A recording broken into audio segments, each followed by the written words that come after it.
Ina, podcast.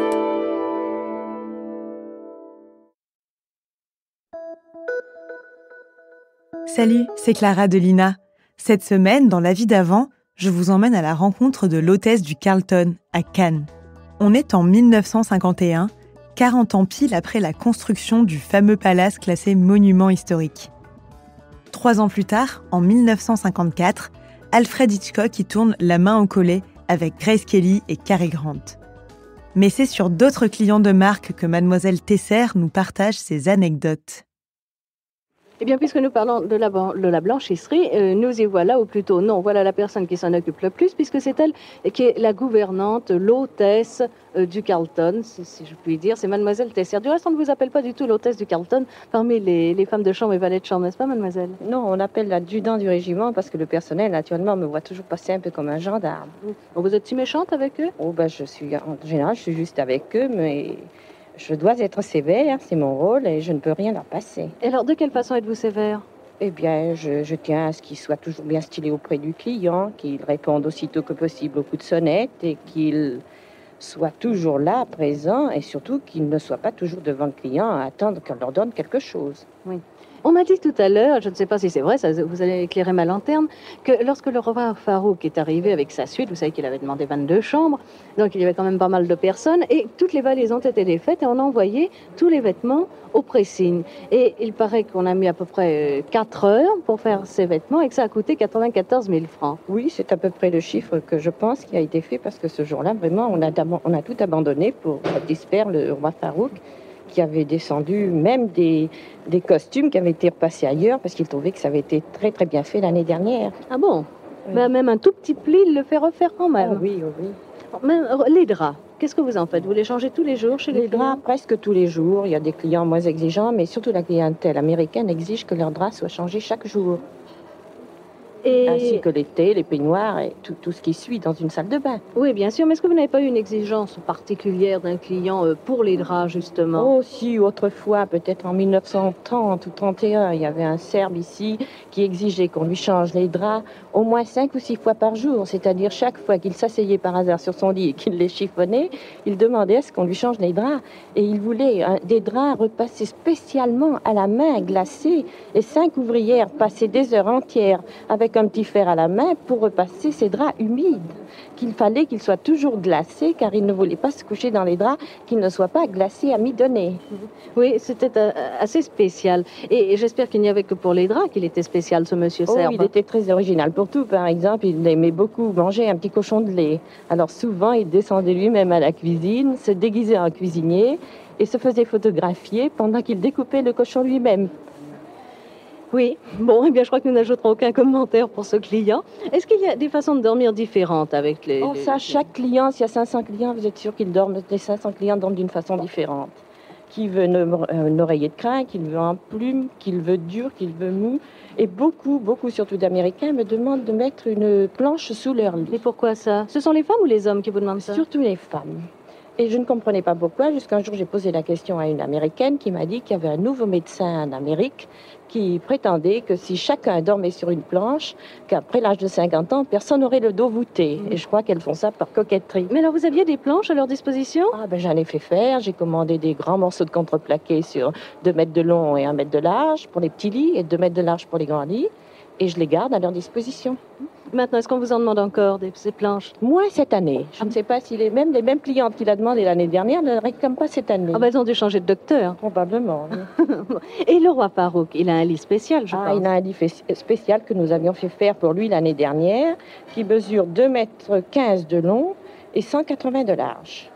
Est-ce que vous l'avez retrouvé facilement, ce lit, quand vous avez su que le roi revenait? Je l'avais mis dans une réserve et je l'avais gardé à son intention. Vous ne l'aviez pas donné à quelqu'un? Je l'ai donné une fois à un client qui prétendait être très grand, qui mesurait à peu près 1,90 m et qui a tenu absolument à avoir le lit du roi Farouk.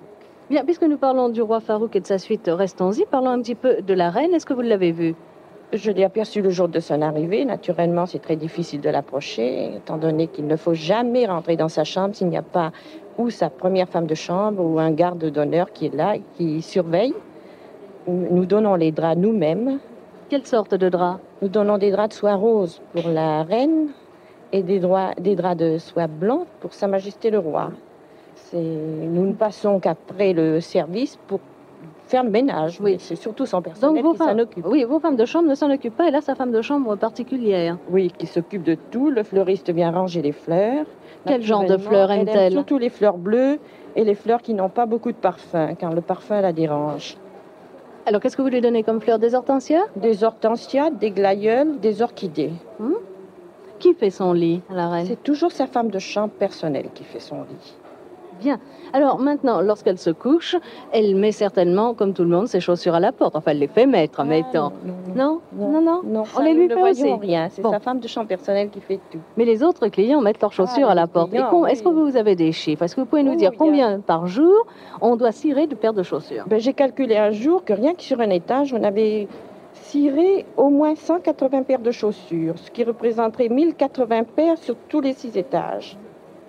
Est-ce que quelquefois vous avez des histoires justement avec des chaussures? Il On est n'en perd arrivé jamais. quelquefois que les clients s'amusent à les changer d'une porte à l'autre en rentrant tard le soir. Mais un jour après, nous les retrouvons. Ah bon, vous ne mettez pas plus qu'un jour? Un jour ou deux.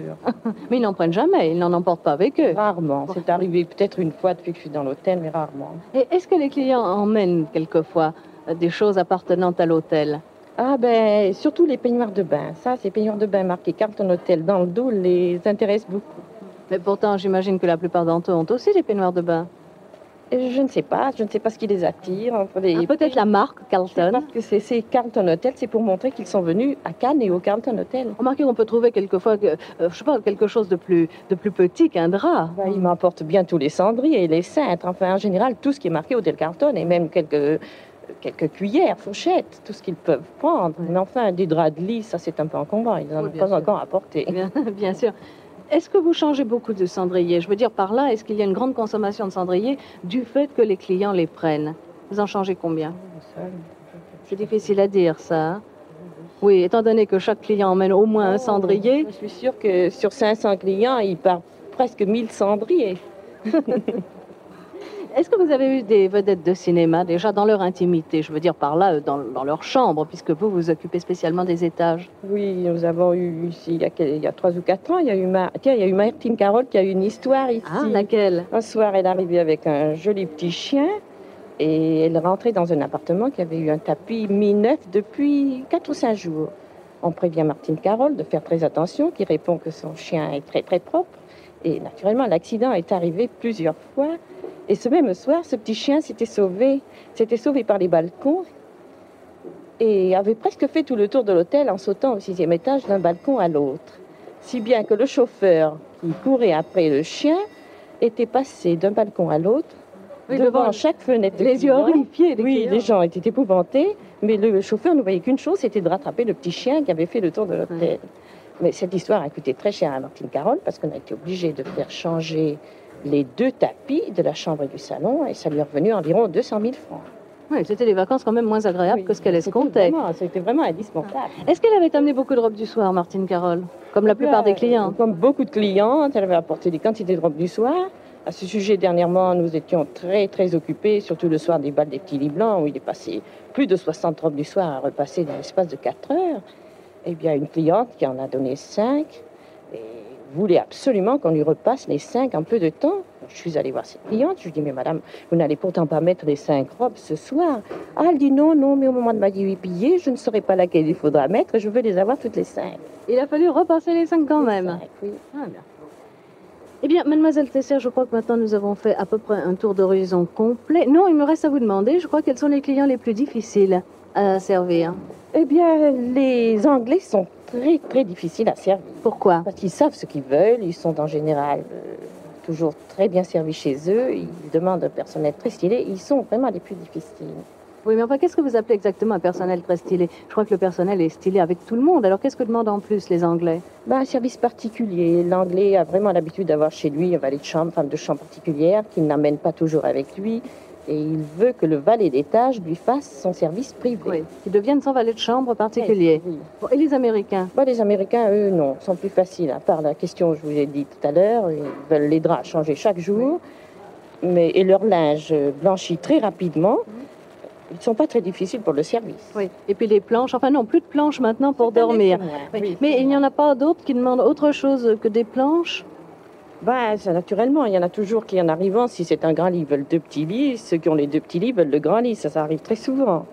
Et puis alors, oui, il y en a qui ont des façons de dormir. Il y en a qui veulent des cubes sous leur tête. Qu'est-ce que c'est que ça? Des cubes de bois de à peu près 20 cm de haut pour dormir la tête très en l'air. Ça doit être des Oui, pour avoir le sang aux pieds. Recommandation d'un médecin. Et d'autres, c'est l'inverse. Oui. Les autres ont des chevilles enflées, alors elles veulent les cubes sous le pied du lit.